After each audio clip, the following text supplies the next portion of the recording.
श्री कृष्ण कहते हैं, तुम्हारा मन अशांत है, विचार बिखरे हुए हैं और हृदय में एक अजीब सी बेचैनी है। तुम जाग रहे हो जबकि पूरी सृष्टि आराम से सो रही है। तुम भाग रहे हो पर जाना किधर है नहीं पता।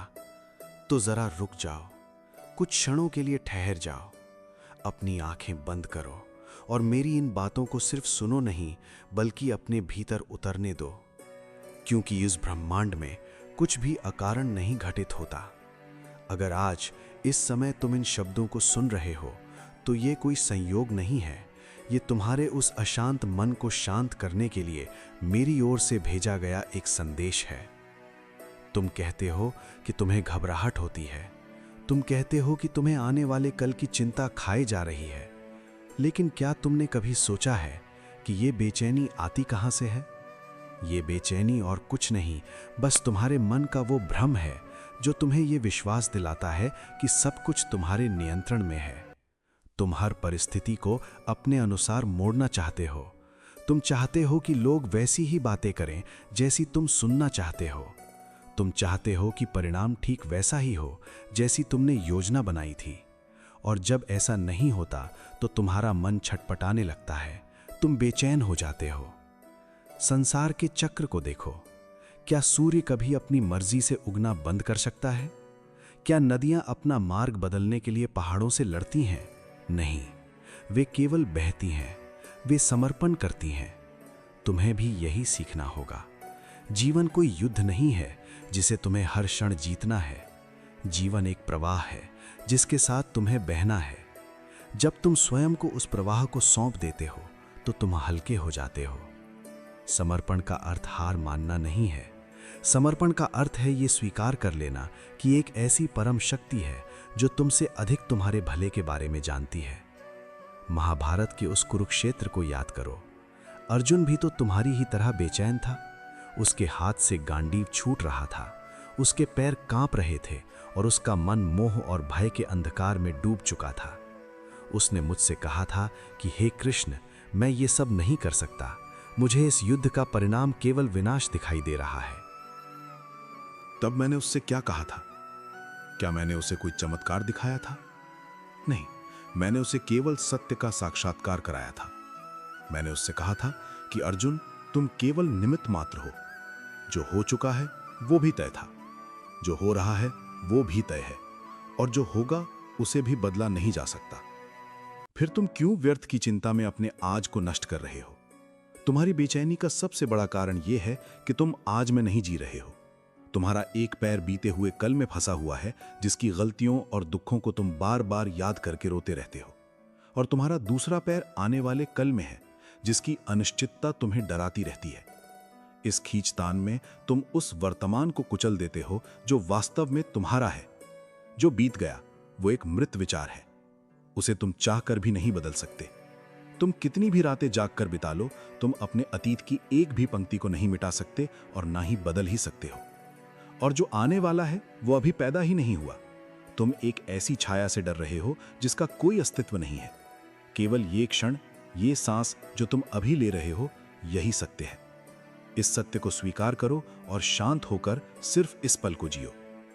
सोचो, तुम किस बात से डरते हो? कुछ खोने से, किसी अपमान से, या फिर अकेले रह जाने से? इस संसार में तुम क्या लेकर आए थे जो तुम्हें खोने का डर सता रहा है? खाली हाथ आए थे और खाली हाथ ही जाओगे। जो कुछ भी आज तुम्हारे पास है वो कल किसी और का था और आने वाले कल में किसी और का हो जाएगा। तुम जिसे अपना समझकर पकड़ रहे हो वही तुम्हारी बेचैनी की जड़ है। संबंध, संपत्ति, पद और प्रतिष्ठा, ये सब इस जीवन के रंगमंच के केवल खिलौने हैं। जब नाटक समाप्त होता है तो अभिनेता को अपने वस्त्र और आभूषण यहीं छोड़कर जाना पड़ता है। फिर इन नश्वर चीजों के लिए अपने शाश्वत मन को क्यों दुखी करते हो? लोग तुम्हें छोड़कर चले गए, किसी ने तुम्हें धोखा दिया। रुक जाओ, रोना बंद करो। जो तुम्हें छोड़कर गया वो तुम्हारा कभी तुम्हारा था ही नहीं। वो केवल तुम्हारे जीवन की यात्रा का एक सहयात्री था जिसका स्टेशन आ गया और वो उतर गया। इसका अर्थ ये नहीं है कि तुम्हारी यात्रा समाप्त हो गई। ब्रह्मांड का नियम है कि जब कोई चीज तुम्हारे जीवन से जाती है तो वो केवल इसलिए जाती है ताकि तुम्हारे जीवन में किसी बेहतर चीज के लिए स्थान बन सके। यदि पेड़ अपने सूखे पत्तों को गिरने से रोकेंगे तो उन पर नए और कोमल पत्ते कभी नहीं आ पाएंगे। इसलिए जो जा रहा है उसे ससम्मान विदा करो, उसे क्षमा करो और आगे बढ़ो। प्रतिशोध की भावना मन में रखकर तुम केवल स्वयं को जलाते हो। क्षमा कर देने से तुम उस व्यक्ति को मुक्त नहीं करते, बल्कि स्वयं को उस बोझ से मुक्त कर लेते हो। तुम्हारी आत्मा बहुत शक्तिशाली है, उसे किसी के प्रमाण पत्र की आवश्यकता नहीं है। संसार तुम्हें क्या समझता है, इससे तुम्हारी वास्तविकता नहीं बदलती। लोग तुम्हारी प्रशंसा करें तो अहंकार से मत भरो, लोग तुम्हारी निंदा करें तो क्रोध से मत तड़पो, क्योंकि प्रशंसा और निंदा दोनों ही हवा के झोंके हैं, वे आते हैं और चले जाते हैं। यदि तुम अपनी शांति को लोगों के शब्दों पर निर्भर कर दोगे तो तुम कभी सुखी नहीं रह पाओगे। कोई तुम्हें एक पल में हंसा देगा और दूसरे ही पल में रुला देगा। क्या तुम अपने मन की चाबी दूसरों के हाथों में देना चाहते हो? नहीं, अपनी शांति को भीतर खोजो। तुम स्वयं में पूर्ण हो, तुम्हें किसी बाहरी सहारे की आवश्यकता नहीं है। जब भी मन में घबराहट बढ़े तो याद रखो कि अगर तुम्हें मुझ पर विश्वास है तो तुम्हें किसी भी परिस्थिति से डरने की आवश्यकता नहीं है। मैं तुम्हारे साथ तब भी था जब तुम गर्भ में थे, मैं तुम्हारे साथ तब भी हूं जब तुम संघर्ष कर रहे हो, और मैं तुम्हारे साथ तब भी रहूंगा जब ये संसार तुम्हें अकेला छोड़ देगा। अपनी आंखों के आंसुओं को पोंछो, तुम उस परम ब्रह्म का अंश हो, तुम्हारे भीतर अनंत संभावनाएं छिपी हुई हैं। ये बेचैनी केवल एक परीक्षा है, ये देखने के लिए कि तुम अपने भीतर की शांति को कितनी जल्दी वापस पा सकते हो। इस परीक्षा से भागो मत, इसका सामना करो, मुस्कुराओ, क्योंकि जो समस्या तुम्हें आज बहुत बड़ी लग रही है, कुछ वर्षों बाद तुम्हें याद भी नहीं रहेगी कि वो क्या थी।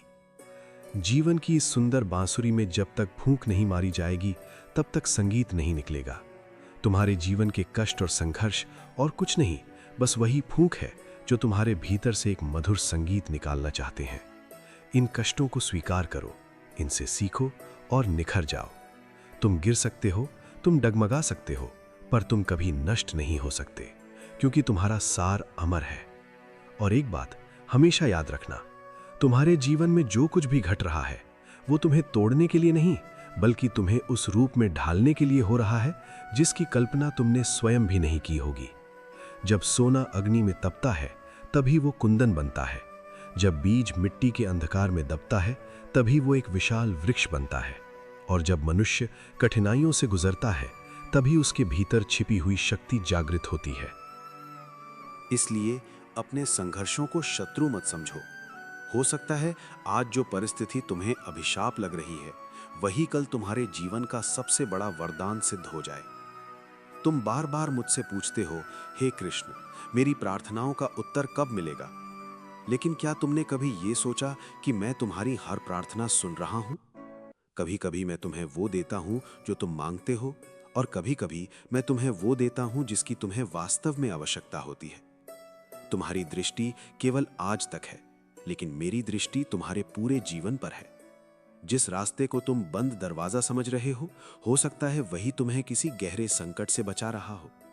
जिस देरी को तुम दुर्भाग्य समझ रहे हो सकता है वही तुम्हारे लिए सही समय की तैयारी हो। इसलिए अधीर मत बनो। एक किसान बीज बोने के अगले दिन खेत खोदकर ये नहीं देखता कि पौधा निकला या नहीं, वो धैर्य रखता है। उसे विश्वास होता है कि समय आने पर बीज स्वयं अंकुरित होगा। ठीक उसी प्रकार तुम्हारे जीवन में भी कई ऐसे बीज बोए जा चुके हैं जिनका फल अभी दिखाई नहीं दे रहा है। तुम्हारी मेहनत, तुम्हारी प्रार्थनाएं, तुम्हारे अच्छे कर्म, तुम्हारा संघर्ष, इनमें से कुछ भी व्यर्थ नहीं जा रहा। ब्रह्मांड का नियम है कि हर कर्म का फल निश्चित है। हो सकता है वो आज न मिले, हो सकता है कल न मिले, लेकिन सही समय आने पर वो अवश्य मिलेगा। इसलिए अपने हृदय को चिंता से नहीं, विश्वास से भर दो।